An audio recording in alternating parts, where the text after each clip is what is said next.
Shalom jemaat yang dikasih Tuhan. Puji nama Tuhan atas kebaikan dan kebesaran Tuhan dalam kehidupan kita, sehingga pada pagi hari ini kita bisa berkumpul bersama-sama di tempat ini. Mari kita satukan hati kita untuk datang kepada Tuhan. Tuhan, terima kasih atas kebaikan-Mu Tuhan dan penyertaan-Mu atas hidup kami Tuhan. Terima kasih Tuhan, karena semua ini Tuhan hanya karena anugerah-Mu Tuhan terhadap hidup kami. Engkau yang memberkati Tuhan ibadah kami pada pagi hari ini. Biar Engkau yang memberkati dari awal hingga akhir Tuhan, dan hanya nama-Mu saja dipermuliakan Tuhan. Dan Engkau berbicara Tuhan kepada setiap kami. Hanya di dalam nama-Mu kami berdoa, haleluya, amin. Mari Bapak Ibu Saudara kita menyembah Tuhan bersama-sama.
besar. Amin. Bapak Ibu juga percaya bahwa Tuhan kita ajaib dan mulia. Amin. Mari berikan sorak-sorai yang terbaik bagi Tuhan kita.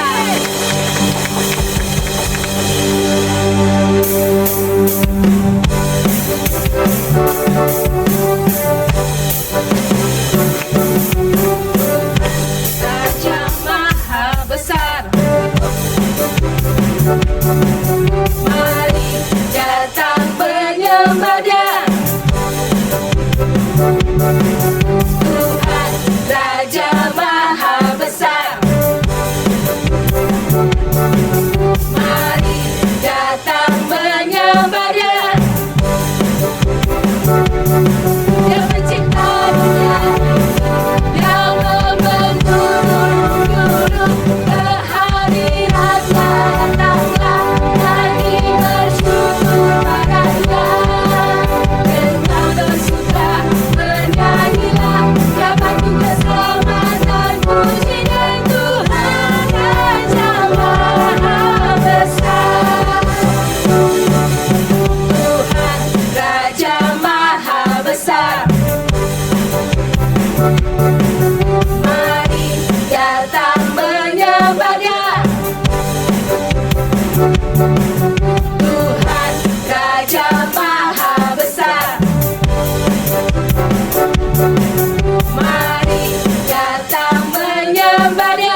mengiringi kita.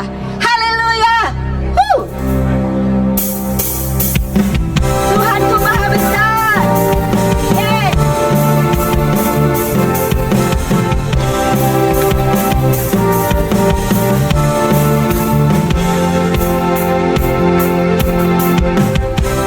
Tuhanku maha besar, Tuhanku maha kuasa, Raja segala raja. Amin. Katakan tergoyahkan, katakan terkalahkan, kehidupan berkuasa. Mari sama-sama serukan. Yesus Tuhan Raja, segala kuasa tunduk dalam namanya. Amin. Dia luar biasa. Perkasa mulia, Yesus nama di atas segala nama. Yes. Yesus nama di atas segala nama.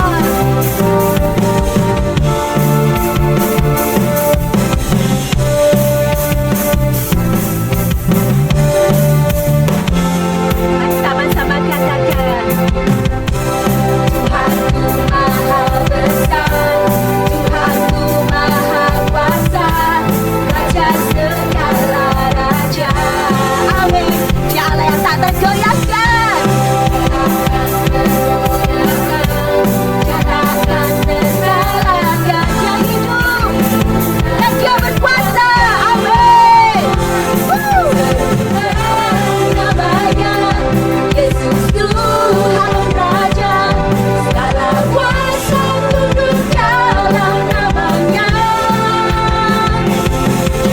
Luar biasa, perkasa mulia, Yesus nama di atas segala nama. Mari sama-sama serukan.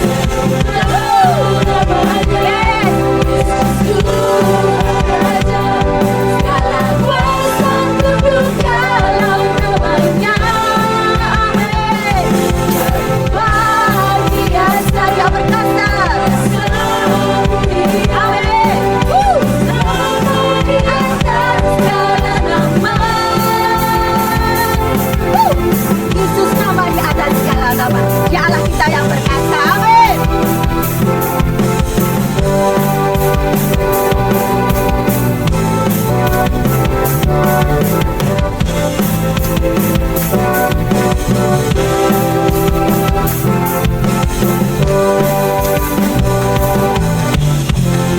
Mari sama-sama serukan. Yesus Tuhan Raja, segala kuasa tunduk dalam namanya. Ya Allah kita yang luar biasa. Perkasa mulia, Yesus nama di atas segala nama. Mari serukan namanya. Yesus Tuhan Raja, segala kuasa tunduk dalam namanya. Yang luar biasa. Perkasa mulia, Yesus nama di atas segala nama. Yesus nama di atas segala nama. Katakan sekali lagi. Yesus nama di atas segala nama. Haleluya. Yesus nama di atas segala nama. Ya Allah kita yang besar, melebihi dari masalah kita. Amin Bapak Ibu Saudara. Baik, silakan Bapak Ibu duduk. Mari kita mau mempersiapkan hati untuk mendengarkan taburan benih firman Tuhan. Bapa, terima kasih buat segala kebaikan-Mu, anugerah-Mu serta kemurahan-Mu dalam hidup kami. Terima kasih pada pagi hari ini kami datang kepadamu Tuhan, untuk kami boleh memuji Engkau, untuk menyembah Engkau, dan kami boleh mendengarkan firman-Mu. Pada pagi hari ini Tuhan, kami siap Engkau berbicara, urapi setiap tanah hati kami. Engkau urapi juga hamba-Mu yang menyampaikan firman-Mu, Bapak Aritonang Tuhan. Biarlah Engkau berbicara melalui beliau. Kami membutuhkan Engkau Tuhan, karena firman-Mu itu yang menjadi pelita bagi kaki kami.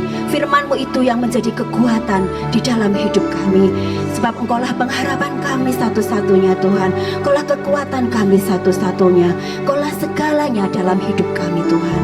Terima kasih Bapa, terima kasih. Haleluya Yesus.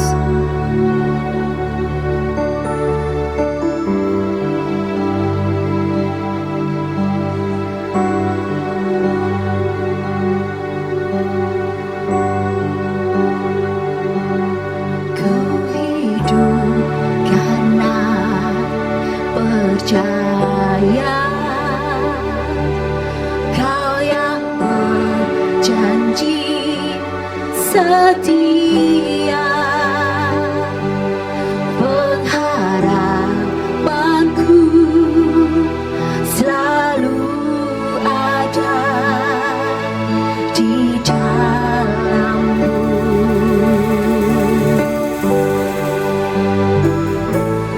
Ku tidak akan menyerah meski dalam kesesakan. Seluruh hidupku dalam genggaman-Mu.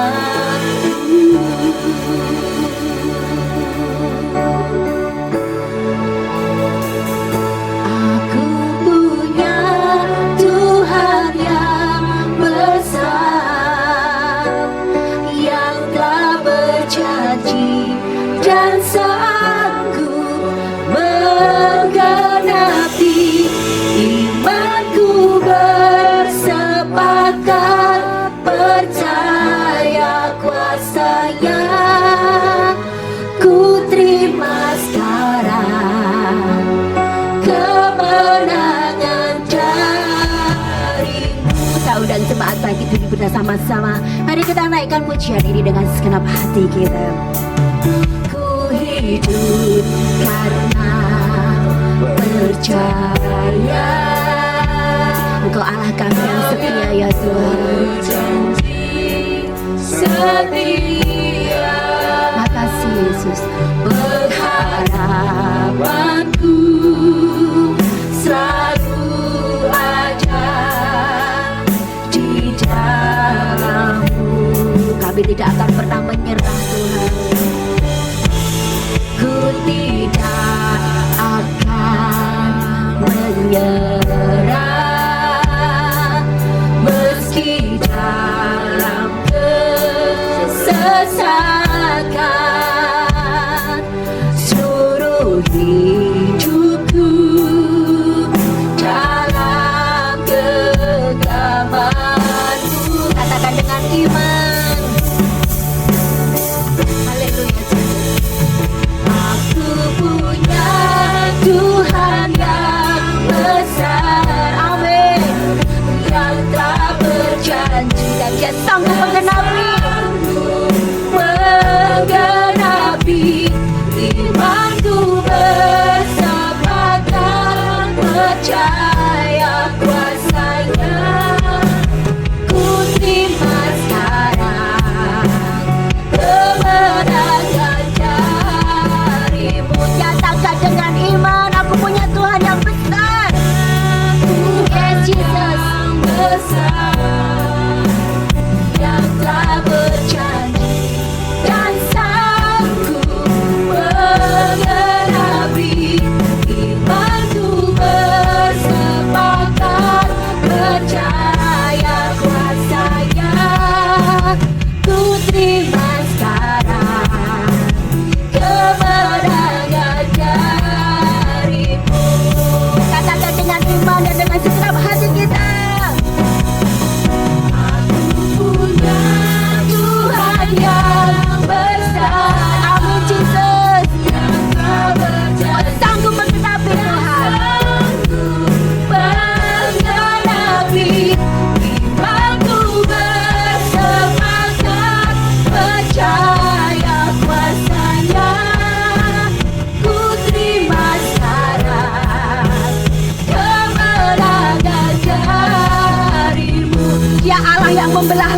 dan Dia yang meneduhkan badai, yang mengelola laut dan teduhkan badai, yang mustahil pun terjadi karena kuasa-Mu ya Tuhan.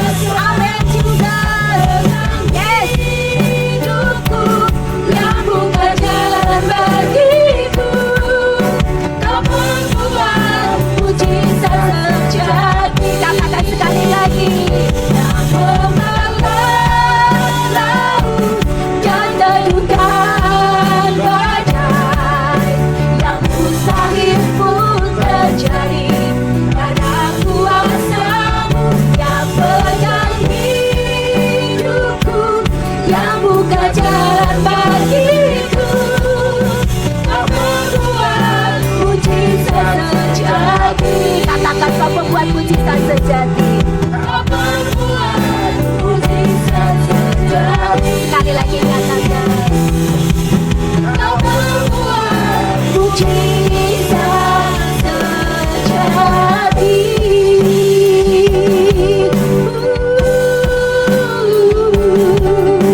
Terima kasih Tuhan, terima kasih Yesus. Haleluya.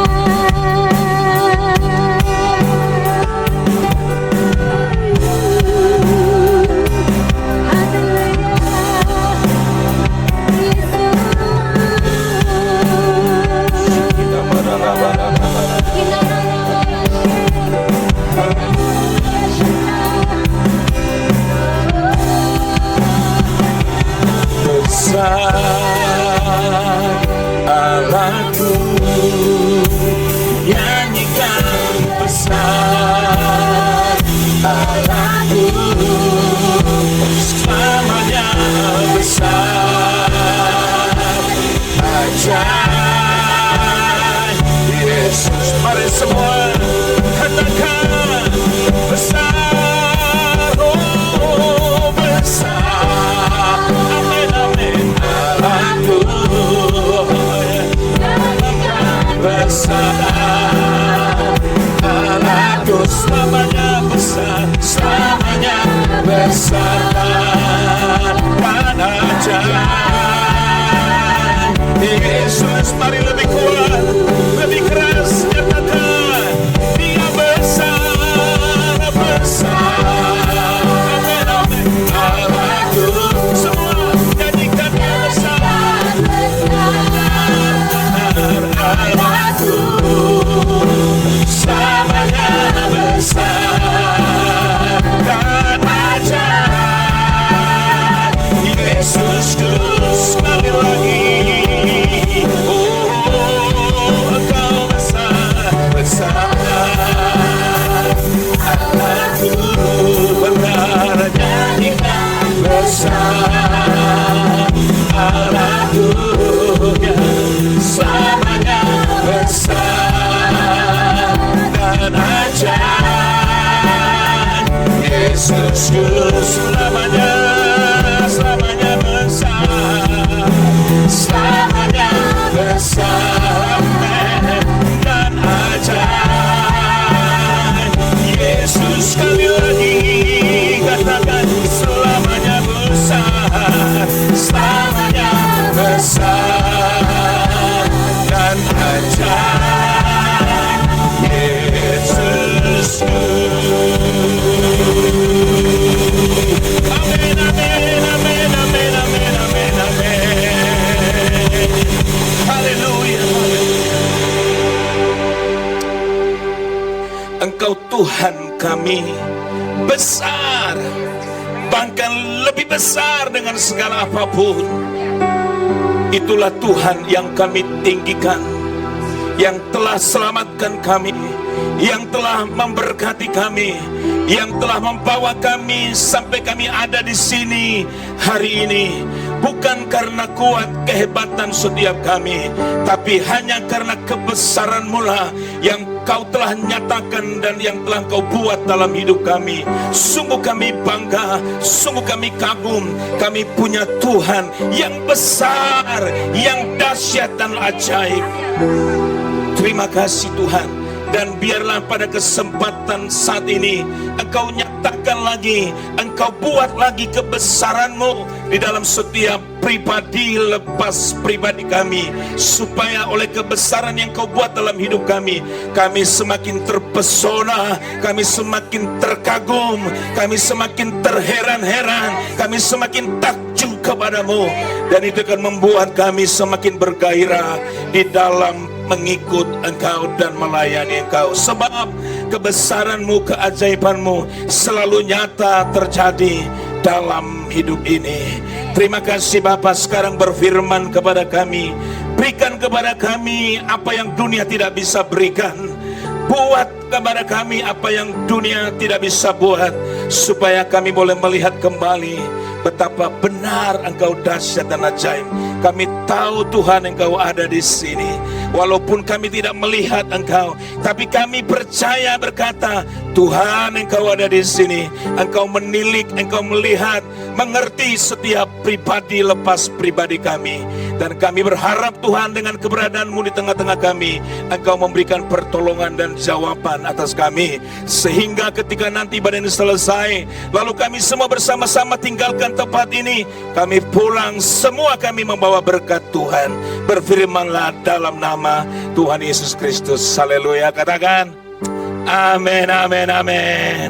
Jangan duduk dulu Bapak Ibu Saudara. Saya masih kurang puas memuji Tuhan. Silakan choir tetap di situ. Saya masih kurang puas. Saya merasa Tuhan masih pengen kita tinggikan. Tadi Tuhanku Maha Besar. Mana pemain drumnya? Haleluya. Nyanyi dulu lagu ini, Tuhanku Maha Besar, dahsyat. Sebab saya percaya ketika kita nyanyikan tentang Tuhan yang Maha Besar, maka kebesarannya akan terjadi dalam hidup kita. Amin.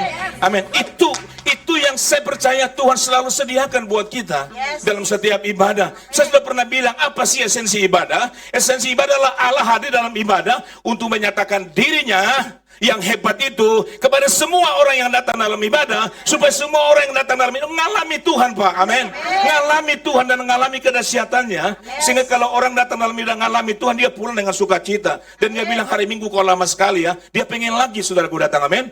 Amin. Dan itu Tuhan sediakan buat kita. Itu yang Tuhan sediakan dalam ibadah, dalam setiap ibadah. Kalau orang nggak ngalami Tuhan dalam ibadah, dia pulang, dia tidak pernah berubah. Dan dia bilang ibadah kok membosankan ya. Bukan salah ibadahnya. Kita yang gak membuka hati, gak ngerti konsep ibadah. Ibadah yang sejati adalah kita harus menjadikan Tuhan menjadi pusat dalam ibadah kita. Bukan soal musiknya, bukan soal WL-nya, bukan siapa pembicaranya. Bukan itu yang menjadi tujuan kita datang. Jadikan ibadah Tuhan menjadi pusat ibadah kita. Dan kalau itu yang terjadi, Tuhan akan buat sesuatu yang hebat. Berikan tepuk tangan dulu bagi Allah. Nyanyikan pujian ini, Tuhanku Maha Besar. Ayo singer yang mantap, haleluya. Tuhanku Maha Besar tadi loh yang nyanyiin. Serukan namanya. Iya. Oke, silakan. Semangat, yuk semua semangat.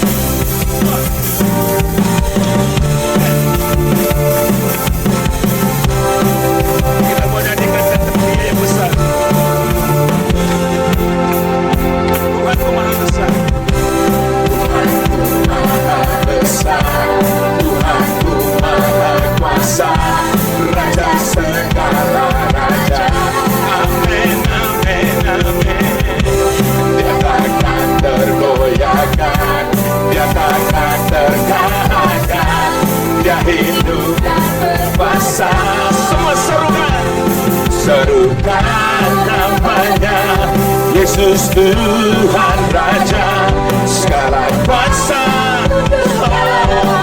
Dia luar biasa, dia luar biasa, perkasa mulia. Yesus nama di atas segala nama. Boleh tepuk tangan di atas kepala kita. Ada kuasa dalam tepuk tangan kita. Tuhan bertanda. Haleluya. Sama lagi, Tuhanku Maha Besar. Tuhanku Maha Besar, Tuhanku Maha Kuasa. Dialah Raja segala raja. Dia takkan tergoyahkan, dia takkan tergoyahkan, dia takkan dia hidup dan berkuasa.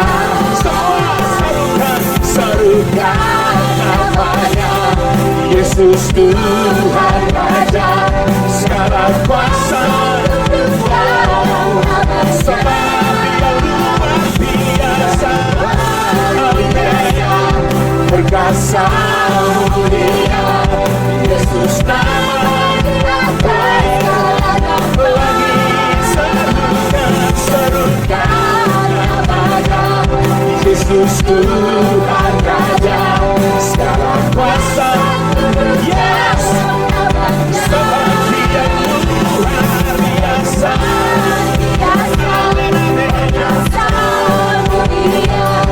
Yesus nama segala nama. Yesus nama, Yesus nama sekali lagi. Amin, amin. Yesus nama di atas segala nama. Yes. Wow. Woo. Oke, silakan duduk Bapak Ibu Saudara sekalian. Iya. Di dalam ibadah hanya Dia yang harus kita tinggikan, amin. Ibadah itu semua berbicara hanya tentang Tuhan dan tentang sifat-sifat Tuhan, tentang perbuatan-perbuatan Tuhan. Kalau ini yang kita buat dalam setiap ibadah, percayalah maka seperti yang keinginan tentang Dia, demikianlah Dia akan berbuat dalam kehidupan kita. Amin. Kita harus datang dengan antusias. Kita datang dengan hati yang gembira. Kita harus datang dengan hati yang bersyukur. Lalu kita ungkapkan rasa kegirangan dan syukur kita lewat nyanyian pujian bagi Tuhan. Maka saya percaya di atas nyanyian pujian yang kayak begitulah, maka Tuhan itu mengerami hidup kita. Maka Tuhan itu bertahta di atas pujian kita. Amin. Nah, kalau Tuhan sudah bertahta di atas pujian kita, wow, sesuatu yang dahsyat, sesuatu yang hebat pasti Dia buat dalam kehidupan kita. Saudara percaya bahwa ada kuasa dalam pujian? Ada perkara hebat yang Tuhan buat sementara umatnya memuji Tuhan. Itu kata Alkitab, bukan kata Pak Aritonang. Dan kalau itu firman Tuhan, percayalah Yesaya 55 ayat 11 berkata, setiap firman yang terucap keluar dari mulutnya Tuhan itu tidak akan pernah kembali dengan sia-sia. Amin. Jadi siap-siaplah Bapak Ibu Saudara, setiap kali datang ibadah, lalu Anda dalam ibadah memuji Tuhan kayak begini, siap-siaplah Anda akan menjadi sasaran dari perbuatan Tuhan yang besar. Amin. Apapun persoalanmu, apapun masalahmu dan situasi keadaan yang paling buruk sekalipun yang sedang Tuhan izinkan datang menghampiri hidupmu, tatkala engkau datang dalam ibadah memuji Tuhan dengan seperti ini, percayalah Tuhan tidak akan tinggal diam. Amin. Oh iya, itu pasti Tuhan buat dalam kehidupan kita. Oke, baik, puji Tuhan, keren ya, luar biasa. Baik, hari ini saya akan berbicara dengan apa yang Tuhan taruh dalam hidup saya. Kita mau belajar yaitu tentang prinsip doa. Haleluya. Ini merasa penting saya mau sampaikan kepada kita semua. Sebab saya percaya kita adalah orang Kristen yang selalu tidak lupa untuk berdoa. Tapi pertanyaannya adalah doa yang seperti apa yang kita naikkan waktu kita berdoa. Supaya doa kita itu naik ke tahta Tuhan. Lalu Tuhan bekerja dan melakukan apa yang kita doakan. Dan mengerjakan dan memberi jauh lebih dari apa yang kita doakan. Amin. Tahukah saudara, kalau kita berdoa sesuai dengan prinsip-prinsip yang diajarkan oleh Tuhan, maka saya mau kasih tahu buat kita saudara, sementara kita berdoa, dengarkan nih, tangkap ini. Waktu kita berdoa, percayalah, kita sedang sebetulnya membangun jembatan yang membuat hubungan antara bumi di tempat di mana kita berdoa dengan sorga. Jadi ada jembatan yang kita bangun, sehingga bumi tempat di mana kita sedang berdoa menjadi terhubung dengan sorga. Sehingga ketika Tuhan melihat ada jembatan yang kita bangun, maka jembatan itu menjadi sarana yang Tuhan pakai untuk turun dari sorga dalam hidupmu, dalam mengintervensi hidupmu, dalam melakukan perkara yang besar. Bila bisa bang, amin. Jadi saya ulang, doa, sementara kita berdoa sebetulnya kita sedang membangun sebuah jembatan yang membuat terhubung tempat di mana kita berdoa, yaitu di bumi ini, terhubung dengan sorga. Sehingga ketika sorga melihat ada jembatan yang kita bangun, maka Tuhan punya sarana, Tuhan punya jalan, yaitu jembatan yang kita bangun, membuat Allah turun dari sorga, amin. Sehingga mengerjakan perkara yang besar dalam, jangan main-main dengan doa. Tapi Pak, saya selama ini berdoa Pak, tapi kok nggak ada rasa apa-apa. Nah, saya mau ngajarin saudara, mungkin saudara tidak memahami bagaimana cara kita berdoa. Kita perlu belajar prinsip doa agar sekali lagi doa-doa kita menjadi doa yang menggoncangkan surga, membuat surga tidak bisa terlelap dan tertidur, membuat surga merasa terusik dan akhirnya dia bergerak segera untuk mengintervensi hidup kita dan mengerjakan apa yang kita doakan. Yang mau katakan amin. Amin. Luar biasa. Ini yang saya pelajari beberapa bulan terakhir ini. Sejak saya mulai buka doa pagi, doa fajar jam 4 di tempat saya setiap pagi. Saya melihat Allah sedang bergerak dengan dahsyat yang luar biasa dalam doa-doa yang kami panjatkan. Awalnya saya menuntun mereka untuk kamu A, B berdoa. Saya tuntun mereka. Tapi lama-lama kemudian sampai hari ini saya tidak pernah lagi tunjuk kamu berdoa ini, kamu berdoa ini, kamu berdoa ini. Enggak lagi. Saya percaya Roh Kudus akan memimpin menaruh hal-hal yang perlu didoakan dalam setiap masing-masing pribadi yang datang dalam doa fajar itu. Lalu mereka mulai menaikkan doa-doa mereka tanpa ada komando. Hanya Roh Kudus yang menggerakkan. Karena sebetulnya Alkitab bilang kita tidak tahu bagaimana kita harus berdoa. Tapi Roh Kudus akan menolong untuk kita supaya berdoa seperti apa yang Bapa mau. Amin. Dari satu selesai berdoa, yang lain berdoa lagi. Luar biasa. Dan itu sedang bergerak di Gedawang. Dan Gedawang sebentar lagi kita akan melihat ada lawatan Tuhan yang besar. Amin. Gedawang akan dilanda oleh perkara yang besar di kota Semarang ini. Gedawang akan menjadi pusat pekerjaan Tuhan di hari-hari terakhir ini. Dan itu akan mengalir ke kota Semarang. Dan mulai dengan yang ada di GB Jomblang. Bisa bilang amin. Amin, amin. Oh iya, saya kan sudah bilang. Ada dua hal yang besar yang akan terjadi Tuhan kerjakan di hari-hari terakhir ini. Akan ada dua hal yang peristiwa yang besar yang terjadi di hari-hari sebelum Tuhan datang. Pertama peristiwa yang besar adalah akan ada kemurtatan buat orang-orang percaya. Baca dan selidiki Matius 24. Yesus sudah kasih tahu bahwa ada orang-orang yang meninggalkan Tuhan. Akan ada kemurtatan besar-besar di hari-hari terakhir. Yang kedua saudaraku, yang terjadi di hari-hari terakhir sebelum Tuhan datang, akan ada tuaian jiwa yang besar. Tepuk tangan bagi Allah kita. Tepuk tangannya kok fals, tepuk tangan yang mantap.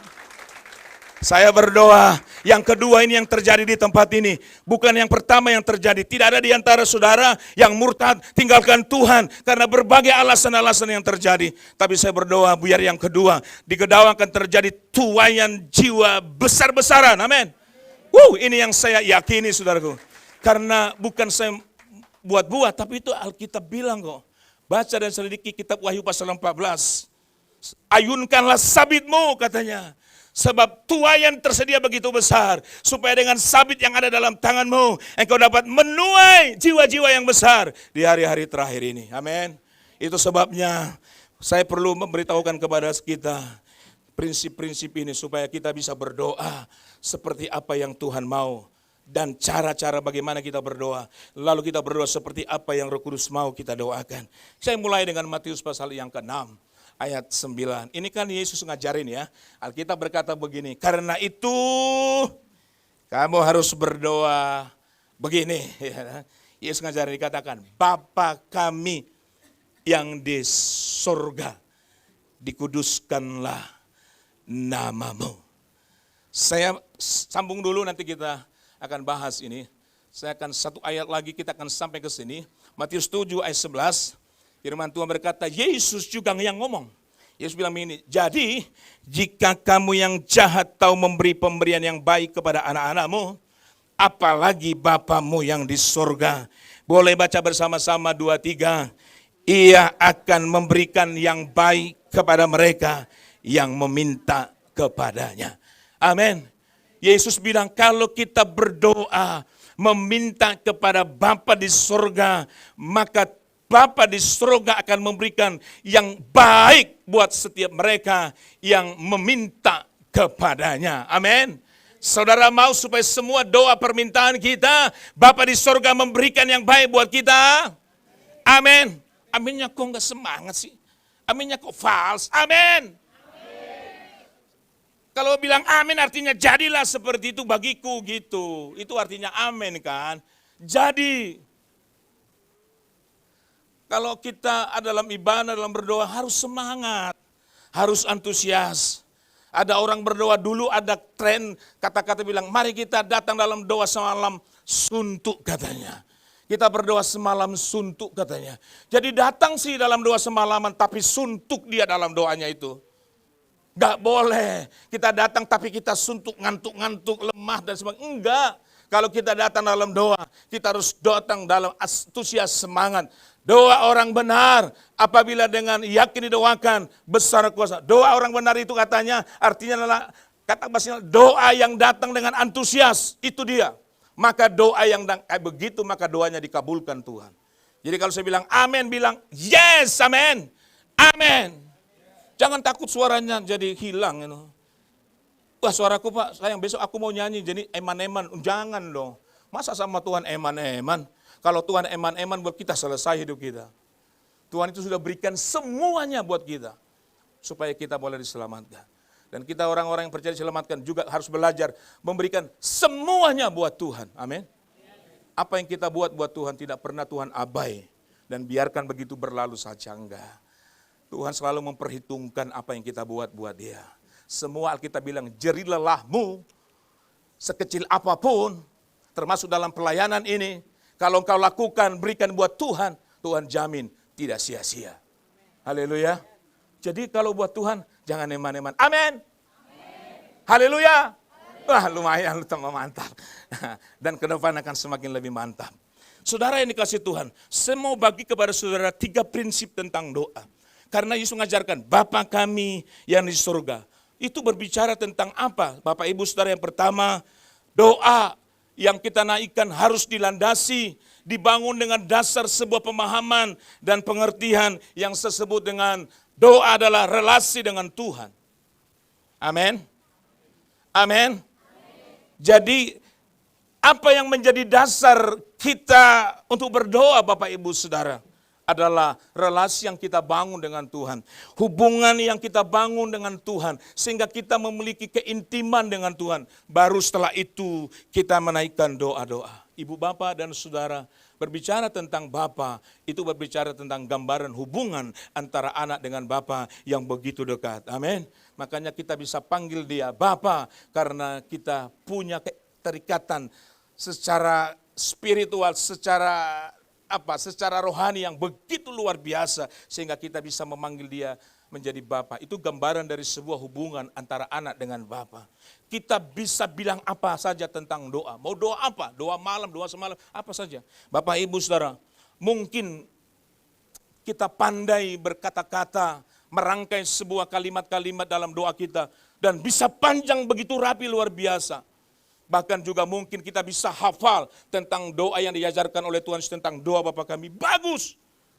Tapi dengarkan ini, kalau hanya sebatas retorika, hanya sebuah kata-kata yang bagus yang kita rangkai dalam doa kita. Tanpa kita membangun hubungan dengan Tuhan. Tanpa kita tidak punya keintiman dengan Tuhan. Bisa bilang sama saudara bahwa itu sebetulnya bukanlah doa yang diharapkan Tuhan untuk kita doakan. Mari kita cek saudaraku hidup kita. Di saat kita berdoa, sudahkah sebelum kita berdoa, kita bangun keintiman dengan Tuhan. Kita punya hubungan, kita punya relasi yang baik dengan Tuhan. Yang selalu terhubung dengan Tuhan. Amin. Maka waktu kita terhubung dengan Tuhan, saya percaya, baru kita berdoa dan doa kita akan mengerjakan hal-hal yang besar. Jadi hubungan atau relasi kita dengan Tuhan Bapak Ibu Saudara adalah dasar dan landasan yang vital di dalam kehidupan kita ketika kita datang kepada Tuhan lalu kita berdoa. Bangunlah hubungan saudara, pribadi lepas pribadi. Ini waktu-waktu yang sangat mengerikan. Engkau tidak akan pernah kuat menghadapi situasi dan keadaan yang akan kita hadapi hari ini, besok, dan yang akan datang. Tantangan kita di depan bukan semakin bertambah enteng dan ringan, tapi semakin bertambah berat. Alkitab sudah kasih tahu kan, buat kita semua, bahwa hari-hari di mana Tuhan akan datang kembali, keadaan manusia, situasi yang ada bukan semakin bertambah baik. Jadi janganlah kita pernah berharap, kita bermimpi keadaan di sekitar kita ke depan akan semakin bertambah baik. Enggak. Keadaan yang kita hadapi semakin bertambah sulit, sukar. Lalu pertanyaan saya, apa modal saudara? Apa yang menjadi alasan untuk Anda berkata, aku kuat Pak, aku bisa Pak, Aku mampu Pak, bertahan Pak. Bahkan bukannya bertahan, bisa menang, menerobos semua tantangan. Kalau itu hanya mengandalkan apa yang ada padamu, percayalah Anda akan gagal. Itu sebabnya agar kita bisa mengenang menghadapi tantangan yang ada di depan, terhubunglah dengan Tuhan yang adalah sumber segalanya. Amin. Bangun relasi dengan Tuhan. Hari-hari ini mari kita pakai lebih banyak waktu kita untuk kita datang sama Tuhan. Amin. Udahlah, kuranginlah kesibukan untuk ngerumpi dengan tetangga-tetangga. Kuranginlah. Kalau nggak bisa langsung hilang nggak apa-apa, tapi kurangin sedikit demi sedikit ya. Kalau kita cerita ketemu ibu-ibu di pasar, kalau ketemu sama ibu-ibu, waduh udah ngobrol lupa pulang. Padahal mau masak ya, belanja masih bisa jadi itu. Karena asik ngobrol, apalagi yang diobrolkan tentang dunia dengan segala situasi dan keadaan yang di dalamnya. Oh asik banget kita ngobrol tentang itu. Kurangilah ibu-ibu ya, kurangi ya. Kalau bapak-bapak sih agak kurang lah ya kan. Kurang. Perempuan itu kan lebih banyak katanya bicara dibanding dengan laki-laki. Betul ya? Jangan salah ibu-ibu, jangan marah. Karena memang dari sononya begitu. Laki-laki nggak banyak ngomong, tapi kalau ngomongnya ngaur-ngaur ya salah juga. Ibu-ibu kalau banyak ngomong, tapi ngomongnya yang positif, bagus juga kan? Iya kan? Bagus lah. Banyak ngomong, tapi ngomongnya yang positif. Ngomongnya yang membangun, ngomongnya yang menguatkan, ngomongnya yang memberkati. Kan diberkati Tuhan. Siapa suka membawa kabar baik, kata Mazmur 68 ayat 12, dia merupakan tentara Allah yang besar. Jadi bukan soal banyaknya kita bicara Pak, Bu, tapi soalnya apa yang kau bicarakan, itu kan yang penting. Kalau kita bicara banyak, tapi soal-soal benar yang kita bicarakan, Alkitab bilang, engkau merupakan tentara Allah yang besar. Maukah saudara disebut Tuhan merupakan tentara Allah yang besar? Janganlah ngomong-ngomong yang lain lagi, amin. Janganlah cerita-cerita yang lain. Itu bibir sampai keriting-keriting, belok kanan, belok kiri, tengiler-ngiler ceritanya sama tetangga. Cerita yang negatif, janganlah, amin. Amin. Iya kan? Halo ibu-ibu. Halo bapak-bapak. Maukah kita disebut merupakan tentara Allah yang besar? Boleh kita sampai belok kanan, belok kiri, tengiler-ngiler, keriting kita punya mulut. Cerita-cerita, tapi ceritanya yang positif dong. Kabar baik yang kita ceritakan kepada orang lain. Amin. Terhubung dengan Tuhan ini menjadi dasar, landasan untuk kita berdoa. Tanpa relasi yang baik dengan Tuhan. Saya ulang lagi, itu sebetulnya kita nggak doa sama Tuhan. Atau kita bisa bilang doa, tapi dari pihaknya Tuhan. Itu dia bilang, enggak, kau nggak berdoa. Karena apa dasar kita minta kalau bukan karena kita punya hubungan yang baik dengan Tuhan. Jadi ini poin pertama yang sampaikan menjadi prinsip penting yang menjadi dasar landasan yang kita harus bangun baik secara pribadi maupun secara kebersamaan dikala kita berdoa. Itu sebabnya sebelum berdoa bangun hubungan dengan Tuhan. Di tempat saya 1,5 jam saya pimpin penyembahan, hanya 1/2 jam untuk berdoa. Bahkan kadang kita kurang, kok udah jam 6 ya. Tadi mulai jam 4, saya jam 4 kurang sudah ada di situ untuk menyembah sendirian, baru yang lain datang. Jadi saya bawa dulu nyembah, bangun kedekatan dengan Tuhan. Baru 1/2 jam kemudian, baru berdoa. Luar biasa. Jadi bangun kedekatan, bangun hubungan dengan Tuhan. Amin. Amin. Lihat Tuhan akan berperkara dalam, bahkan bisa jadi engkau belum berdoa pun Tuhan tahu apa yang kau butuhkan, Tuhan bisa kerjakan. Apa bahkan yang tak kau pikirkan, yang tak kau lihat, yang tak kau dengar dengan telinga, itu bisa Allah sediakan. Bayangkan, baru 1 tahun kita di Gedawang, sudah clear 1.000 meter di depan kita punya tanah. Haleluya. Sudah clear Pak. Hari Kamis kemarin transaksi beres semua. 2.750.000.000. Bayangkan. Nggak masuk akal loh. Nggak pernah kita, tapi Tuhan bergerak. Bahkan dibilang, beli yang di samping. Beli yang di samping. Tadinya 1.400 terlalu panjang, 22 kali sekian terlalu panjang, kurang bagus katanya. Kebetulan di kiri itu, di kanan itu masih ada tanah, 2 kapling cukup lebar. Dia bilang, udah kita beli 1.000, nanti yang samping aja beli. Cari siapa yang punya. Bayangkan saudaraku, haleluya. Bayangkan, apa ini? Ini yang saya bilang Gedawang akan mengalami lawatan tuaian jiwa. Dan sekarang kami melihat bagaimana hal-hal yang besar terjadi di sana. Haleluya. Ada seorang ibu pendoa bukan jemaat kita, jauh tempatnya, setiap pagi dia datang. Luar biasa, bergabung dengan kita. Bukan jemaat kita, Tapi ada seorang ibu memang pendoa, dia datang. Rumahnya di Bukit Sari jauh. Tapi dia sudah datang, jam 4 sudah hadir di situ. Berdoa, luar biasa. Lalu kita bangun relasi, menyembah, membangun hubungan dengan Tuhan. Wow, luar 1,5 jam saya ngajak mereka nyembah. Keren, haleluya. Haleluya. Bangun relasi dengan Tuhan. Dengan lewat pujian penyembahan. Lewat berdoa, lewat membaca Alkitab. Lihat Tuhan akan bergerak di luar daripada apa yang kau bisa jangkau dengan akal pikiranmu. Yang kedua, apa prinsip penting yang harus kita bangun dalam kehidupan kita agar segala doa-doa kita membuat Allah tidak bisa tertidur dan tenang. Lalu dia akan bergerak dan mengerjakan apa yang kita minta dalam doa. Prinsip yang kedua adalah doa adalah kebergantungan dengan Tuhan. Doa adalah ketergantungan. Doa adalah membawa kita menyadari, Ibu Bapak Saudara, bahwa memang kita perlu bergantung sama Tuhan. Sehingga kita datang kepada Tuhan. Oleh karena segala ketidakmampuan, oleh karena segala keterbatasan, ketidakbisaan kita dalam hidup ini, menjalani dan melakukan apapun. Maka kita datang karena kita bergantung sepenuh kepada Bapa di sorga. Seorang anak, dia tidak akan bisa menghidupi dirinya. Kalau bukan dia bergantung sama bapaknya, betul enggak? Bapaknya yang menjadi tumpuan harapan anaknya supaya bapaknya memenuhi semua keperluannya. Karena dia sebagai orang anak, dia sadar dia tidak mampu menghidupi dirinya dengan semua yang ada padanya. Karena itu dia datang kepada bapaknya. Karena dia bergantung sama bapaknya, dia tahu bapaknya lah yang sanggup akan melakukan apapun yang terbaik dalam kehidupannya. Kalau hati kita tidak memiliki ketergantungan saat kita berdoa, Pak, saya ulang lagi, sebetulnya kita nggak berdoa. Halo, agak tajam ya. Tapi saya mau sampaikan supaya konsep kita, pola pikir kita tentang doa itu menjadi lurus.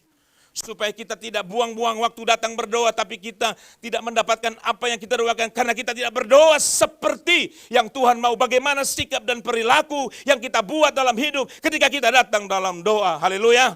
Maka firman Tuhan datang menyodorkan kepada saudara siang hari ini. Agar supaya setiap kali kita berdoa, kita datang dengan cara yang tepat. Seperti yang firman Tuhan. Lalu kita berdoa. Dan lihatlah akan ada kegoncangan-goncangan. Akan ada letupan-letupan. Akan ada terobosan-terobosan, akan ada penjebolan-penjebolan di dalam setiap keadaan yang tertutup di depan kita. Sehingga tidak lagi yang tertutup, semua terbuka dan kita bisa bergerak terus, berjalan memenuhi panggilan dan mengerjakan apa yang menjadi tujuan-tujuan Tuhan di dalam kehidupan kita. Bisa bilang amin? Haleluya. Ada orang berdoa, Pak. Saya berharap enggak di sini, di luar sana, yang berdoa tapi hatinya tidak tergantung dan tidak bergantung sama Tuhan. Doa yang dinaikkan hanya sebuah atau sekedar ritual saja. Sebagai orang Kristen, katanya kalau nggak berdoa tidak afdol katanya. Jadi tapi dia berdoa hanya sebagai sebuah rutinitas dan liturgi saja. Ibu, bapak dan saudara, sebagai orang Kristen kan, sudahlah sepatutnya kalau kita bangun apa? Berdoa, ya toh? Kalau kita mau makan, ya berdoa, ya toh? Kalau kita mau tidur, ya berdoa.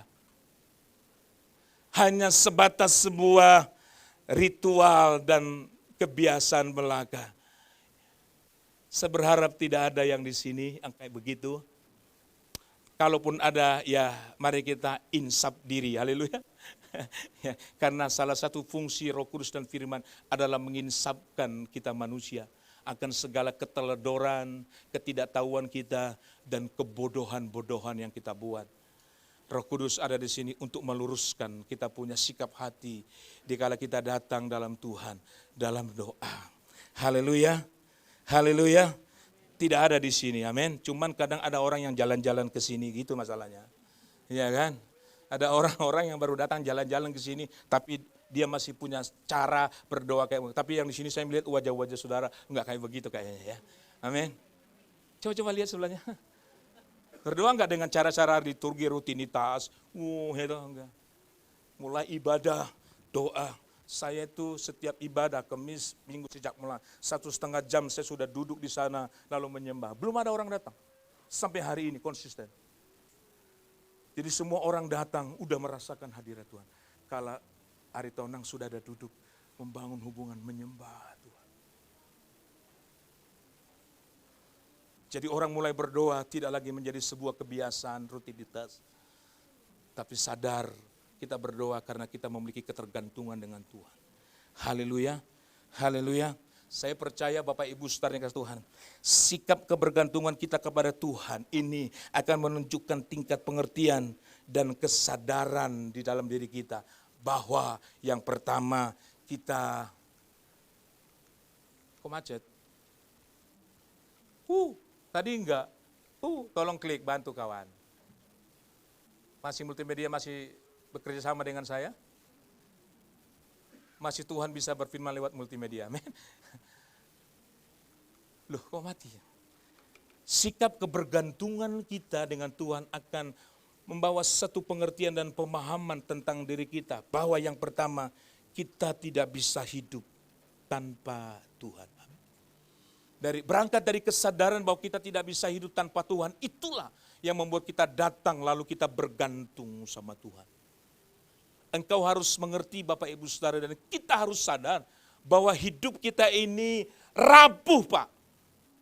Terbuat dari debu dan tanah Pak. Hidup ini terbatas Pak. Yesus sudah bilang tanpa aku, di luar aku, engkau enggak bisa buat apa-apa.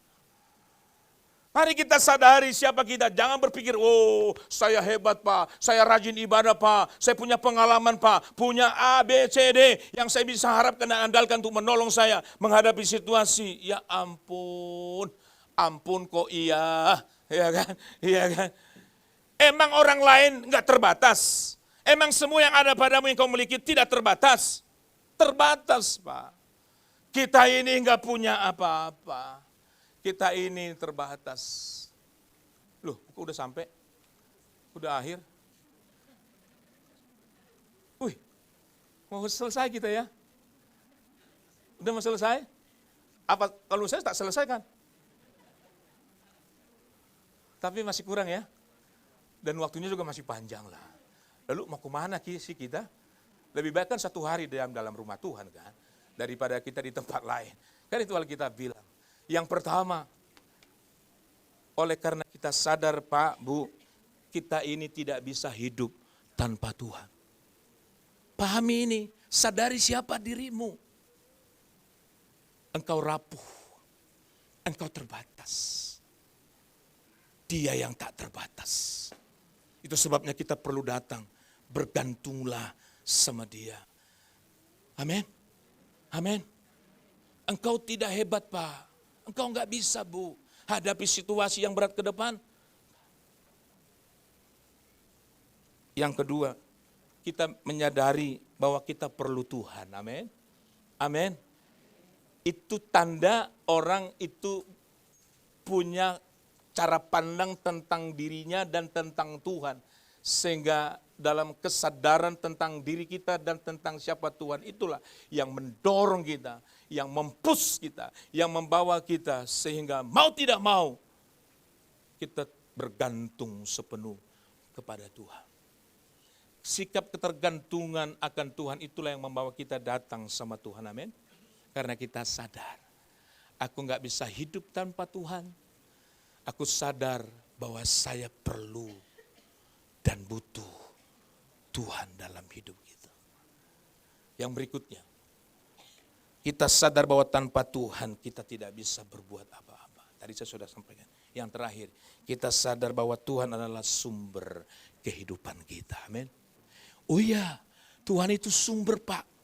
Dia sumber segala kehidupan tentang apapun yang kau perlu dan butuhkan dalam hidup ini.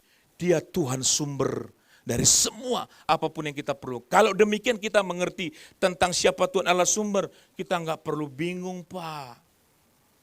Kita enggak perlu cemas Bu, menghadapi apapun. Karena kita tahu kita punya Tuhan, sumber penyedia dari segala perkara, amin.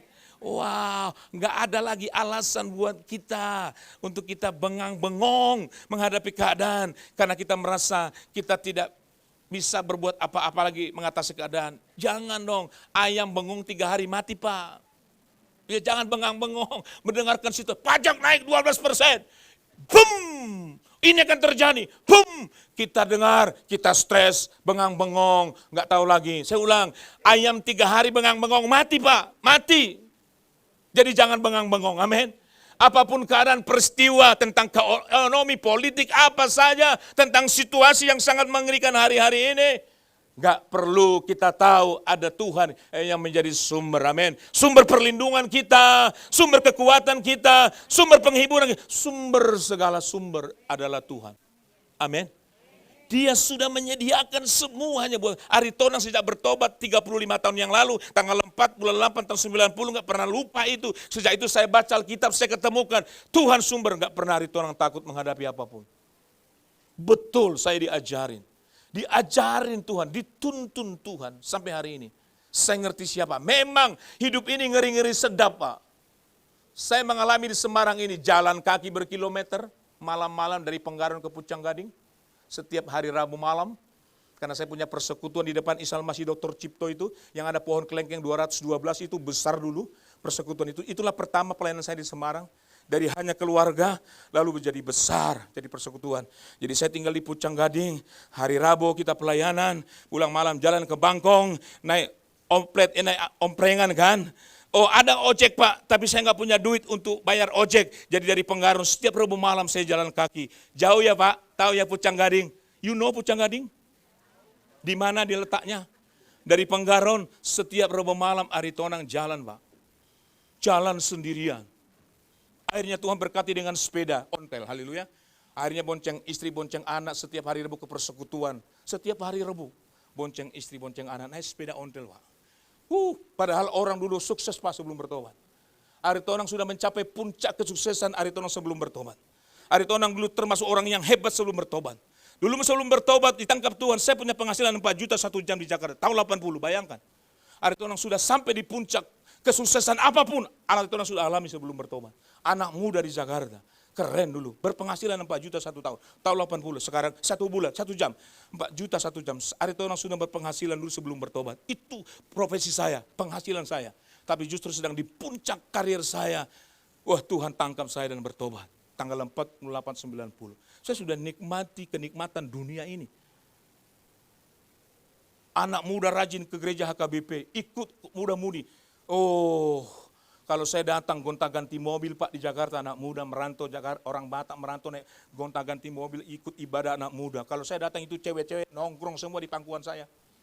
Nempel semua Pak, nempel semua. Tahu kalau mereka ada acara muda-mudi, ada Paskah, ada Natal, cari dana, nggak perlu bikin proposal. Aritonang yang menyediakan semua kebutuhannya. Dan saya bawa artis-artis Batak menghibur dalam acara Natal, Paskah mereka. Bayangkan, sejauh itu Aritonang dulu. Ya, tapi begitu Tuhan tangkap. Wah luar biasa. Dulu saya dibilang bantalnya aja duit, kasurnya duit. Bayangkan 4 juta 1 jam. Gaji siapa? Sekarang aja nggak ada, kecuali bandar ya kan. Kecuali rampok besar. Dan itu bukan setiap jam kan. Aritonang bisa setiap jam. Bisa Pak. Saya punya bos itu bintang 2, bayangkan. Bintang 2, aktif. Tapi nggak punya kursi jabatan, tinggal si jantung. Bayangkan, itu saya punya bos. Jenderal. Bintang 2 saya punya bos.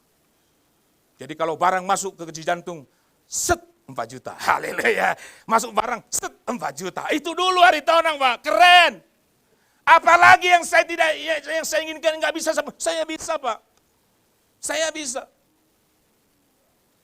Satu kali teman saya harus pulang ke Medan, saya antar ke bandara kayak bos saja, saya antarkan naik Mercy-nya bos. Saya pakai 10 hari naik Mercy kemana-mana, Mercy-nya bos saya, haleluya. Aritonang jangan kerja, tunggu temanmu kerja, ini duit, ini mobil, pakai kemana saja. Saya ini menjadi anak kesayangan bos saya, haleluya. Karena tampaknya katanya enggak terlalu kriminal katanya gitu. Tidak pernah terlalu menakutkan orang katanya. Jadi kerjanya rapi Pak, rapi Bu, bagus. Kalau saya restoran-restoran Batak di Jakarta, kalau adanya perempuan itu sudah tongkrongan saya Pak. Saya itu menjadi tamu agung di sebuah lapo-lapo Batak di Jakarta. Asal ada anak perempuannya loh yang melayani saya. Kalau enggak. Jadi kalau saya datang, tamu agung sudah datang. Habis semua minumannya. Habis semua makanannya. Semua yang tamu-tamu datang suruh minum, makan semua gratis. Sampai sejauh itu Pak Aritonang dulu. Haleluya. Haleluya.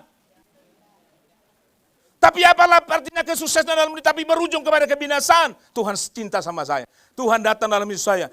Dia datang turuni gunung bukit yang terjal mencari saya di lembah yang paling dalam. Dia angkat saya, ditemukan saya. Mestinya saya mati di sana. Tuhan rela gantikan saya, dia mati di sana supaya saya hidup. Amin. Tanggal 48 tahun 90 Tuhan datang. Tidak ada yang melayani hari Tonang, tapi Tuhan datang dalam hidup saya secara pribadi. Dan sejak itu sampai sekarang 35 tahun. Saya heran dan kagum melihat dia.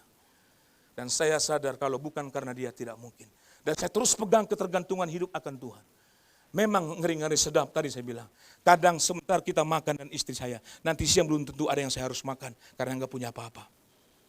Saya alami, tapi saya percaya saya punya Tuhan. Sebelum nanti siang jam makan, Tuhan sudah kirim burung gagak. 6 tahun saya di Pucang Gading. Jalan kaki. Nggak ada yang membiayain hidup saya. Pelayanan saya hanya dari satu penjara ke penjara Jawa Tengah sampai Nusa Kambangan. Tugas saya hanya memberitakan Injil di penjara-penjara. Enggak ada yang mensupport Aritona. Tapi Tuhan tidak pernah tinggal diam.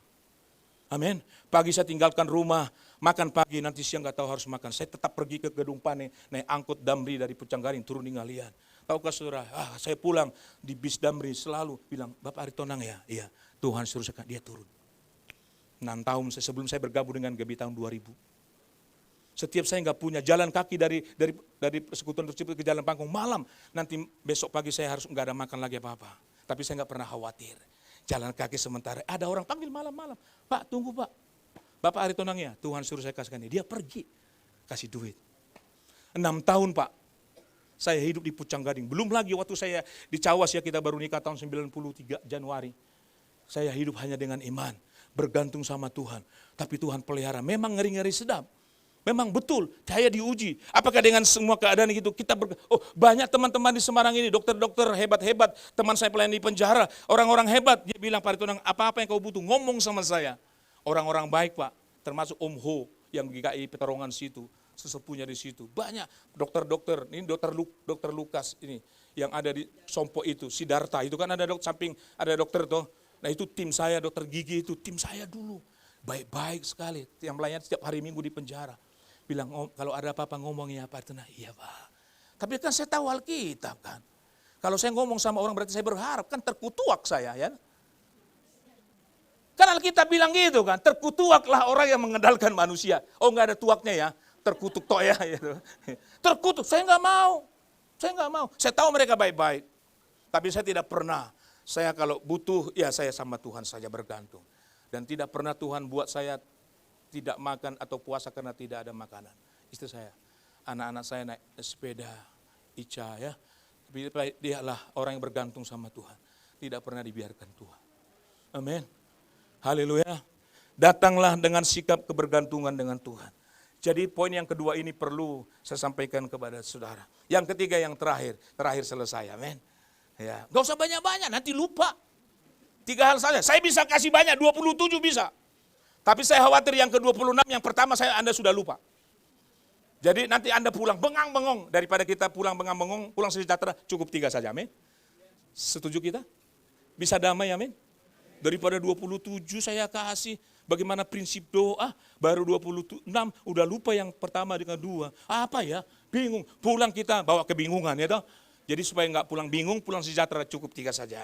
Yang pertama tadi apa? Relasi dengan Tuhan. Yang kedua, bergantung dengan Tuhan. Itu prinsip penting yang harus kita bangun di saat kita datang dalam. Yang ketiga adalah, ini luar biasa.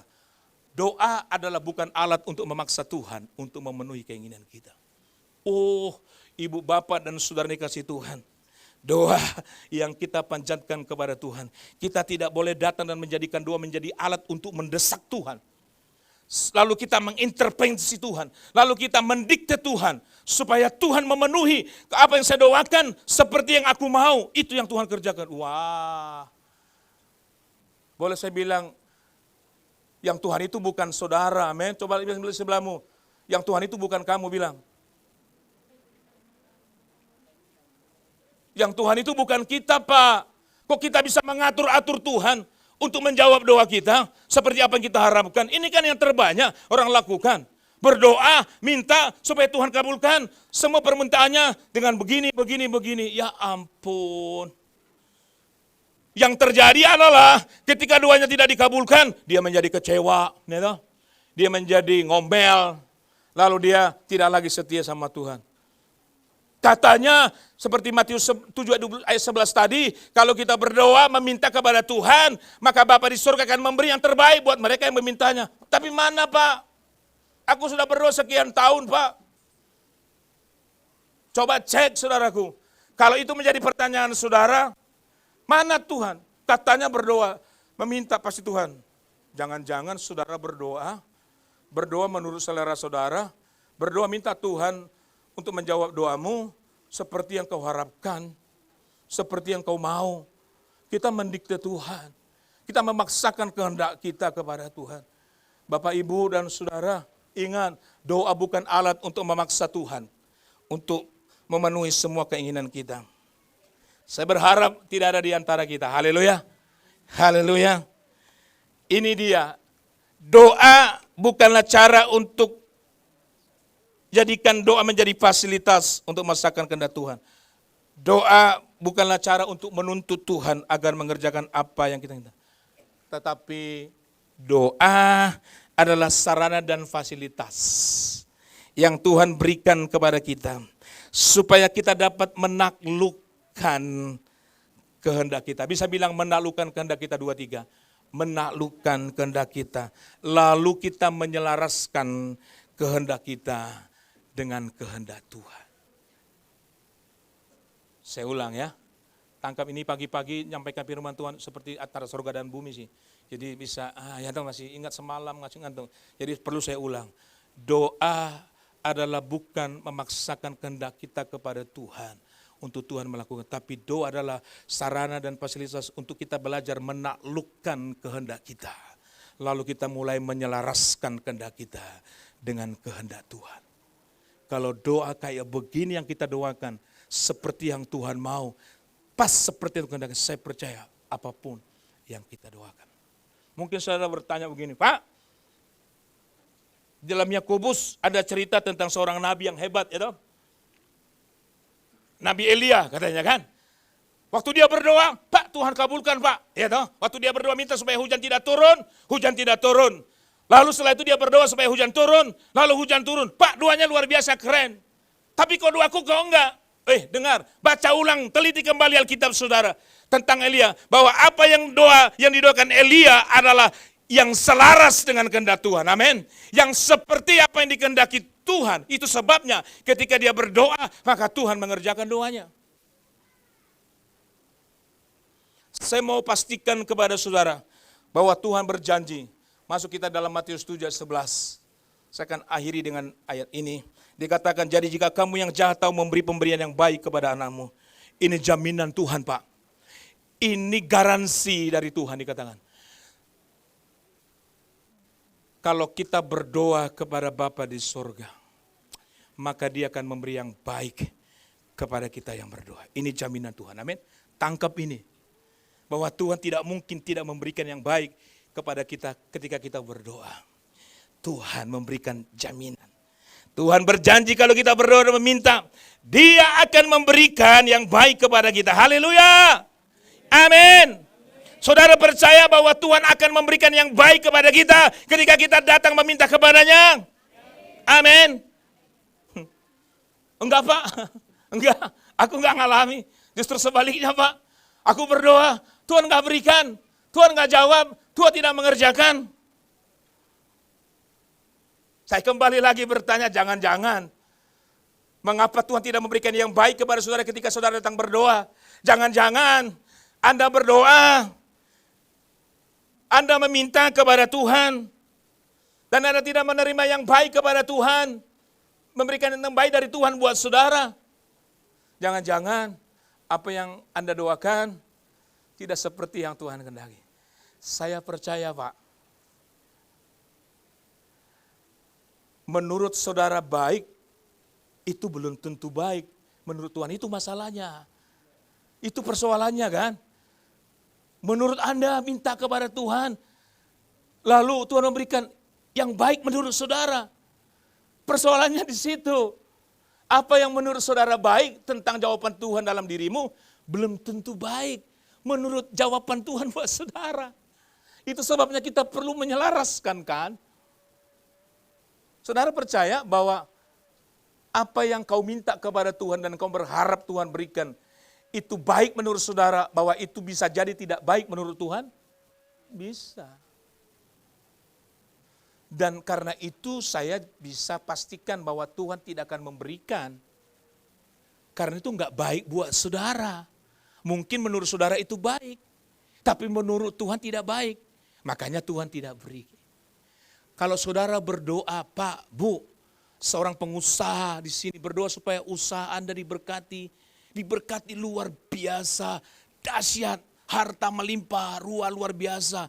Saya kasih jaminan, Tuhan pasti akan mengabulkan. Kalau apa yang Anda doakan supaya diberkati limpah-limpah, Anda pakai untuk melakukan kehendak Tuhan, saya percaya Tuhan akan beri. Saya percaya, kalau semua yang kau minta, hartakah, uangkah berlimpah-limpah, berkeberhasilankah, kalau itu Tuhan berikan kepadamu, dan Tuhan tahu, Tuhan mau ingin supaya kau lakukan semua pemberiannya untuk melakukan kehendaknya. Jika tidak, gak mungkin, Pak.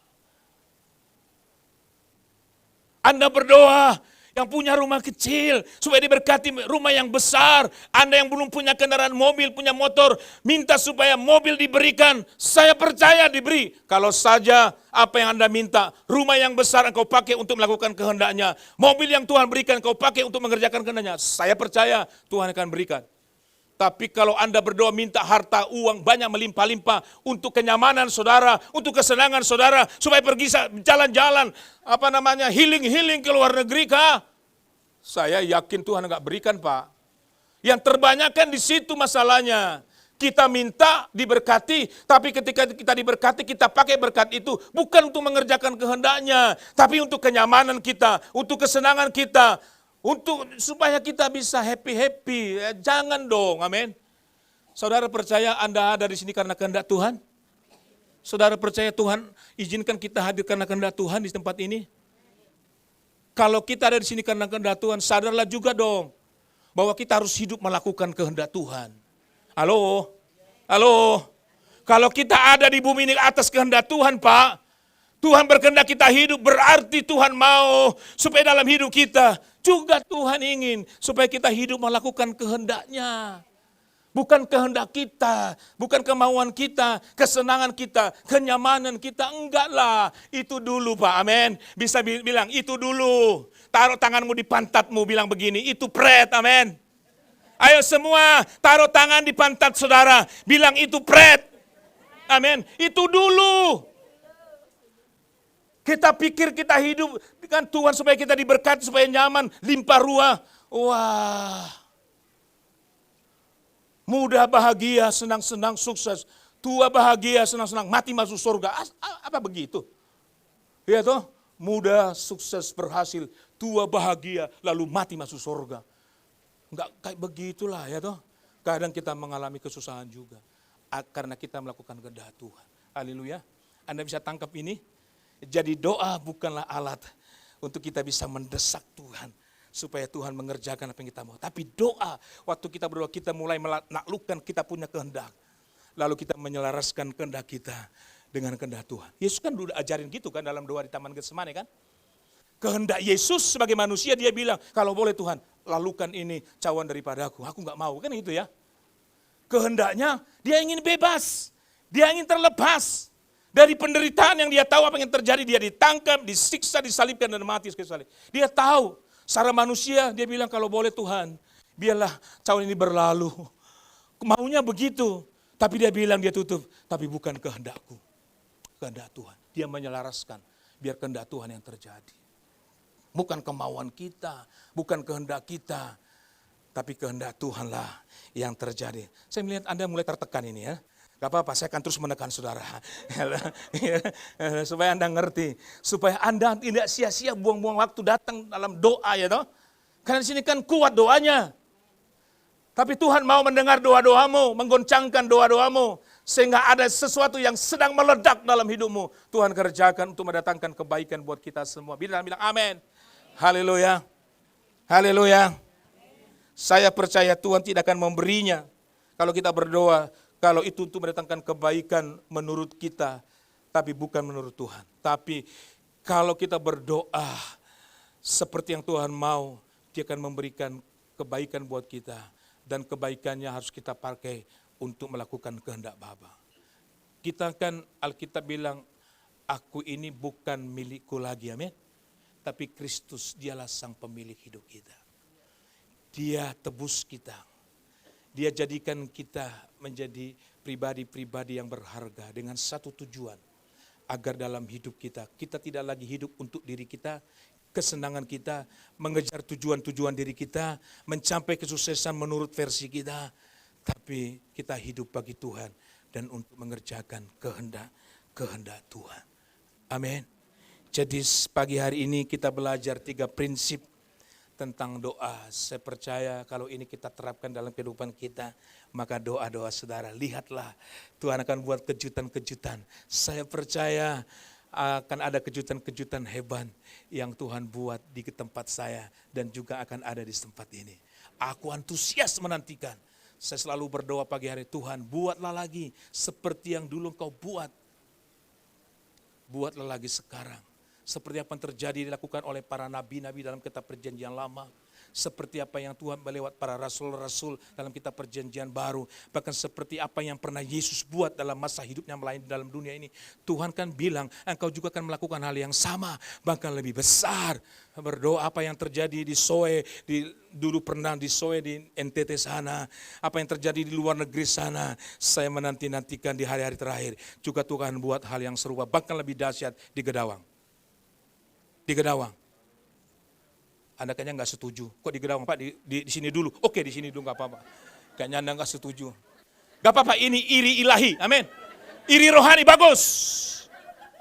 Saya bisa memahami saudara. Jangan dulu Pak, sini dulu Pak. Baik. Saya akan doakan tempat ini. Amin. Kalau Roh Kudus gerakkan. Tapi ini informasi penting buat saya. Karena saya melihat wajah-wajah saudara kok iri. Tapi iri itu iri ilahi.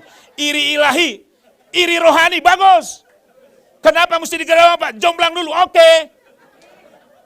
Tapi jangan hanya saya, kita sama-sama bergerak, amin. Kita sama-sama Pak, kita bangun sebuah pasukan hebat dalam doa kita. Yang dilandasi dengan prinsip ketiga hal ini. Yang pertama, apa prinsip tadi? Yang pertama adalah bangunlah relasi dengan Tuhan. Kalau Anda nggak bangun, ya susah. Anda hanya menyaksikan dan menonton saja nantinya apa yang terjadi di Gedawang. Padahal Anda pengen kan, bangunlah relasi saudara dengan Tuhan, amin. Bangunlah hubungan dengan intim dengan Tuhan. Kalau diajak doa datang, diajak mesbah datang, diajak apa saja instruksi dari mimbar ini untuk membawa kita datang. Jangan bilang nanti udah keburu mati kita. Jangan tunggu lagi. Apa saja yang disuarakan dari mimbar ngajak jemaat, semua tentang hal itu sarana Pak untuk membangun kau punya hubungan dengan Tuhan. Amin. Mesbah keluarga, komsel, doa, itu kan sarana fasilitas kan yang Tuhan berikan untuk kita membangun relasi kan dengan Tuhan kan. Di situ kita bersekutukan dengan Tuhan. Jadi kalau kita sepakat, Tuhan mau juga mengerjakan pekerjaan, ayo. Bukan hanya keinginan, tinggal keinginan. Tanpa pernah menjadi sebuah kenyataan, jangan dong. Amin. Keinginan kita terjadi sebuah ledakan, bangunlah relasi dengan Tuhan. Kita akan berdoa, kita akan melihat perkara. Saya tahu gereja ini aja kuat dalam doanya. Ibu Gembala kita adalah seorang pendoa yang luar biasa. Dan saya selalu diberkati dan itu yang saya hidupi dalam hidup saya. Saya selalu bilang, Tuhan aku gak bisa hidup tanpa Engkau. Saya tidak pernah lupa Ibu Gembala saudara ngomong itu di gereja kita di Gajah Mada. Selalu sambil menangis, dia berdoa, Tuhan aku gak bisa hidup aku gak bisa hidup kalau aku jauh. Saya gak pernah lupa itu perkataan dari Ibu Gembala saudara di Gajah Mada. Saya ingat itu, bagaimana hatinya berpaut. Saya gak pernah lupa dia, Tuhan aku gak bisa hidup tanpa Engkau, aku tidak bisa hidup jauh dari Tuhan. Oh saya tangkap sampai sekarang, mungkin sudah ada 15 tahun lebih dulu pernah khotbah di Gajah Mada. Pas waktu saya mimpin pujian. Saya tidak pernah lupa itu. Dan itu yang terus saya hidupi dalam hidup saya. Saya sadar aku gak bisa apa-apa. Aku tidak bisa hidup tanpa Engkau. Aku gak dapat hidup bila aku jauh darimu. Kalau Anda baca Kidung Agung, saya sudah pernah sampaikan. Itu semua tentang hubungan keintiman kan. Saudara yang dikasih, itu yang pertama. Yang kedua, prinsip yang kedua adalah doa adalah sebuah kebergantungan kita dengan Tuhan. Sadarlah bahwa Engkau gak siapa-siapa dan gak ada apa-apanya. Itu sebabnya Kesadaran akan siapa kita, keterbatasan kita akan membuat kita bergantung dalam Tuhan. Itu prinsip yang kedua. Yang ketiga, doa adalah bukan alat untuk memaksakan Tuhan untuk memenuhi kehendak kita. Saudara bisa tangkap ini? Amin. Saya berdoa kalau kita praktekkan. Wow. Orang bilang apa yang terjadi di dunia ini. Orang mengalami degradasi moral dan sebagainya. Tapi jemaat yang ada di Jomblang justru mengalami semua pergerakan kebangunan rohani yang besar. Amin. Tepuk tangan dulu buat Tuhan. Mari kunci F. Inilah. Mari kita bangkit berdiri Bapak Ibu Saudara. Nanti kita lanjutkan di tahun depan. Bila Tuhan berkehendak. Amin. Mari datang sama Tuhan, kesempatan untuk kita membangun keintiman dengan Tuhan. Datang dengan kerinduan. Jangan datang hanya sebuah rutinitas. Daud bilang, aku seperti rusa merindukan akan sungai. Kita memiliki kehausan akan Tuhan, kerinduan akan Tuhan. Kehausan, kerinduan akan Tuhan harus mendesak menjadi sebuah desakan yang kuat dalam hidup saudara. Amin. Sehingga harus berkata, kalau aku gak ketemu Tuhan, aku mati Pak. Aku mati Tuhan. Ada kerinduan yang mendesak yang kuat dalam dirimu untuk membangun hubungan dengan Tuhan. Jangan hanya sebuah kebiasaan, tapi dari dalam ini ada dorongan yang begitu mendesak. Aku pengen ketemu Tuhan, aku mau bersekutu dengan. Kalau enggak saya mati, aku gak bisa. Saya berdoa itu muncul dalam hati saudara masing-masing. Karena ini menjadi landasan yang mendorong kita.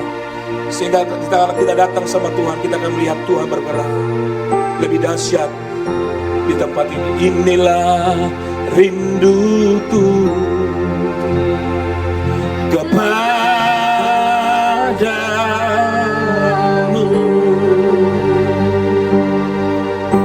segenap hatiku menyembahmu,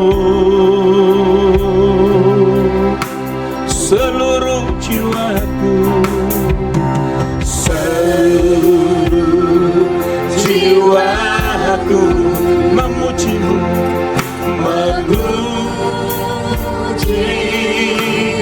ku memujamu, ku memujamu.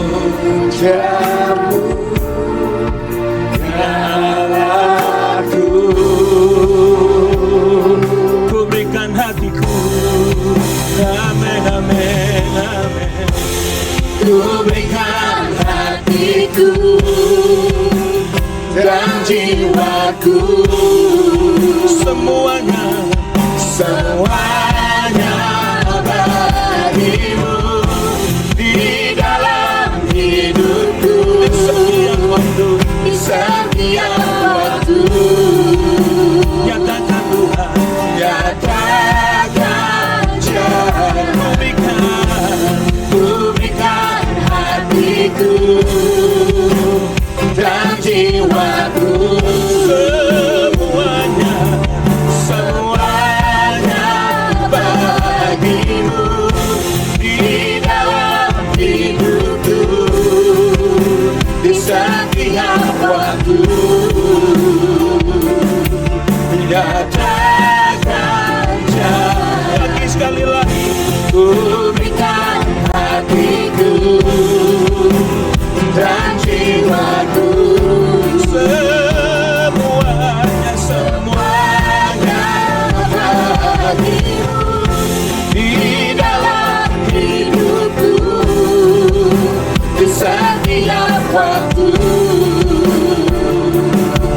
Nyatakan jalan, nyatakan jalanmu, amin. Nyatakan jalanmu, nyatakan jalanmu, nyatakan jalanmu. Kami percaya Tuhan, Engkau sudah menyatakan kepada kami jalan apa yang harus kami lalui. Adalah supaya kami membangun sebuah pasukan doa di tempat ini yang bergerak mengerjakan hal-hal yang besar yang dilandasi dengan prinsip-prinsip yang benar. Biarlah semua jemaat menangkap kebenaran ini. bahwa memang Tuhan mau membangun sebuah kubu, membangun sebuah pergerakan yang hebat di tempat ini, supaya pada akhirnya kami akan melihat janji Tuhan yang besar yang akan terjadi di hari-hari terakhir, bahwa lewat pelayanan kami di gereja ini akan ada tuaian jiwa yang besar. Engkau telah memilih kami dan sekaligus memilih tempat ini menjadi salah satu pusat di mana Tuhan akan bergerak lewat setiap apa yang kami lakukan. Dikala kami datang dengan prinsip-prinsip yang benar tentang doa, lalu kami mempraktekkannya di tempat ini, kami percaya kami akan mengangkat wajah kami, lalu kami akan melihat sesuatu yang besar telah datang menghampiri tempat ini. Kamilah orang-orang yang telah Tuhan pilih menjadi mitra dan rekan-rekan Tuhan yang ada Tuhan tempatkan, Tuhan pilih di Jomblang ini menjadi alat mengerjakan rencana dan kehendak Tuhan. Kami percaya, kami mau Tuhan di tempat ini Tuhan bergerak lewat kehidupan kami, karena kami mau Tuhan pakai untuk juga bergerak mengikuti apa yang Tuhan mau. Hamba berdoa, hamba terbatas, hanya sebatas menyampaikan kebenaran, dan selebihnya Engkau Tuhan lewat Roh Kudus akan mengerjakan firman ini di setiap hati, setiap umatmu dan jemaatmu yang ada, sehingga tidak lagi kami hidup hanya untuk memusingkan soal-soal penghidupan kami sendiri, tapi kami mulai berpikir untuk hidup untuk melakukan apa yang menjadi tujuan dan kehendak-Mu dalam kehidupan kami. Terima kasih, berkati seluruh jemaat, berkati seluruh pengurus, berkati koordinator dan pemimpin dan Ibu Gunadi, berikan terus kekuatan, kesanggupan juga buat Bapak Margono dan Ibu dan semua tim pelayanan penggembalaan. Diberkati Tuhan untuk membawa jemaat ini terus bergerak maju mengikuti tujuan-tujuan, bergerak dalam hatinya Tuhan, sampai rencana Tuhan tergenapi dan terjadi menjadi sebuah realita di tempat ini. Terima kasih Bapa, terpujilah Tuhan sekarang sampai selamanya dalam berkat nama-Mu yang kudus. Itu dalam nama Tuhan Yesus Kristus kami berdoa dan mengucap syukur. Haleluya. Amin. Amin. Silakan duduk Bapak Ibu Saudara sekalian.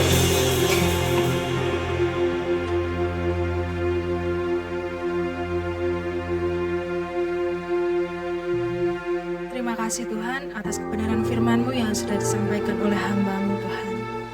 Kami percaya Tuhan, pada hari ini Tuhan Engkau berbicara Tuhan bagi setiap kami Tuhan. Engkau yang mengingatkan kami Tuhan. Mungkin ketika kami ada persoalan dan kami bergumul di hadapan-Mu Tuhan dan kami belum mendapatkan jawaban, disitulah Tuhan Engkau mengingatkan kami Tuhan, bahwa kami harus bergantung dengan Engkau, bahwa segala sesuatu Tuhan yang Kau sediakan adalah yang terbaik bagi setiap kami Tuhan.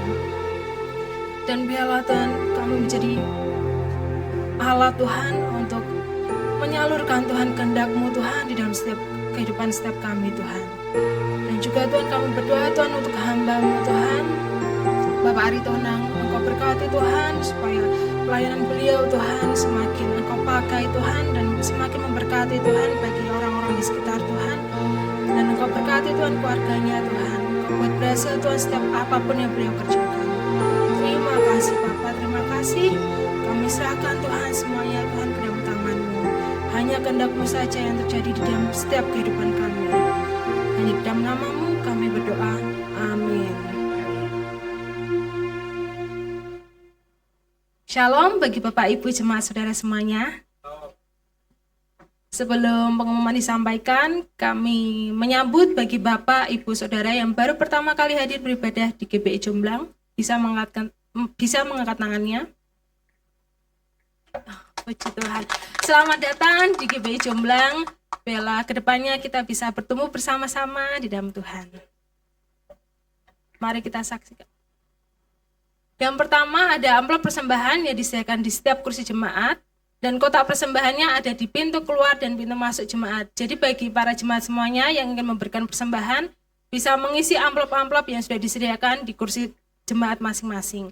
Lalu untuk jemaat yang memberikan persembahan melalui transfer, bisa transfer ke rekening atas nama GBI Jomblang dengan nomor rekening 836 019 7779. Selanjutnya ada doa pagi yang diadakan setiap hari Senin sampai dengan Sabtu, pukul 5 pagi hingga pukul 6. Bagi Bapak Ibu jemaat yang memiliki waktu luang bisa datang untuk doa pagi bersama-sama di tempat ini. Lalu ada doa Isra yang diadakan setiap hari Selasa dari pukul 7 malam hingga selesai. Dan kami menghimbau dan berharap bagi Bapak Ibu jemaat bisa menghadiri doa Isra karena merupakan salah satu fasilitas untuk kita bisa sharing, untuk kita bisa berdoa bersama-sama dan semakin mengenal Tuhan, bertumbuh di dalam Tuhan. Lalu untuk youth bisa ketua youth menyampaikan.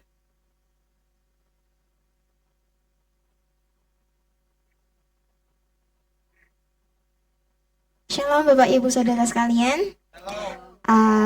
Untuk Youth King Generation, besok Sabtu kita akan sharing bersama terkait dengan tema kita pada besok Sabtu, apa kata dunia, yang akan dibawakan oleh Kak Yosafat, yang akan dimulai dari pukul 5:30 hingga selesai. Mari untuk anak-anak muda, saya mengajak untuk kita membangun relasi dengan Tuhan, kita mempunyai komunitas yang positif di dalam Tuhan. Kami tunggu kedatangannya. Untuk Bapak Ibu yang atau oma opa yang punya cucu atau anak-anaknya bisa didorong untuk ikut youth di tempat ini. Terima kasih, Tuhan berkati.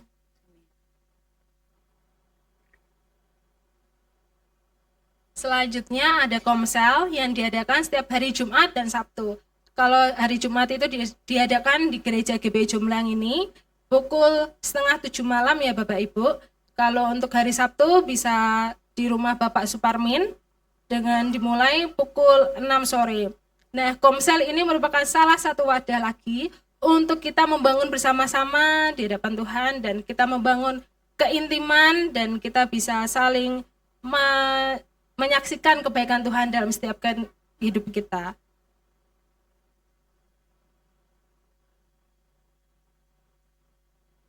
Komsel Perdana GBI Jomblang tahun 2025. Berikut adalah komsel yang pertama diadakan di GBI Jomblang ini. Hanyalah untukmu, ku rindu memandang wajahmu, selamanya berada dekatmu. Inilah rinduku, selalu berada.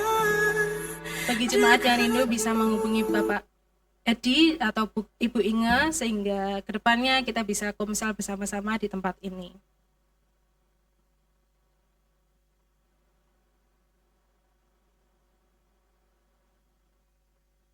Ada pengumuman tambahan untuk seluruh pelayan musik pujian dan multimedia setelah ibadah diminta untuk kumpul rapat. Mari kita bangkit berdiri Bapak Ibu. Dan mari kita menyatakan ayat firman Tuhan yang diambil dari Roma 5 ayat 2, 3. Oleh Dia kita juga beroleh jalan masuk oleh iman kepada kasih karunia ini. Di dalam kasih karunia ini kita berdiri dan kita bermegah dalam pengharapan akan menerima kemuliaan Allah. Mari kita mengangkat tangan sebagai ayat pengakuan kita. 2, 3. Aku diselamatkan oleh karena iman kepada kasih karunia Allah di dalam Yesus Kristus. Di dalam kasih karunia itulah aku hidup, aku berdiri dan aku kuat. Di dalam kasih karunia aku bermegah dalam pengharapan akan menerima kemuliaan Allah. Di sepanjang tahun ini aku mau bertumbuh dalam kasih karunia Allah. Amin. Mari kita ucapkan yel kita. Jemaat GBI Jomblang lebih atau tidak lebih. Yes, yes, yes.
disampaikan oleh Pak Aritonang bahwa kita harus membangun kehidupan doa kita, baik secara pribadi maupun komunitas. Karena penting sekali, tanpa doa kita tidak bisa melakukan apapun juga. Karena dengan berdoa berarti kita menghadirkan hadirat Tuhan di dalam setiap kehidupan kita. Baik Bapak Ibu yang diberkati Tuhan, mari kita angkat kedua tangan kita. Suami istri bisa bergandengan tangan, aminkan setiap berkat Tuhan yang disampaikan. Bapak Ibu Saudara adalah orang-orang yang diberkati oleh Tuhan. Diberkatilah hidup pernikahanmu dan seluruh isi rumah tanggamu. Diberkatilah anak-anakmu. Diberkatilah orang tuamu. Diberkatilah pekerjaan tanganmu. Diberkatilah studimu. Diberkatilah masa depanmu.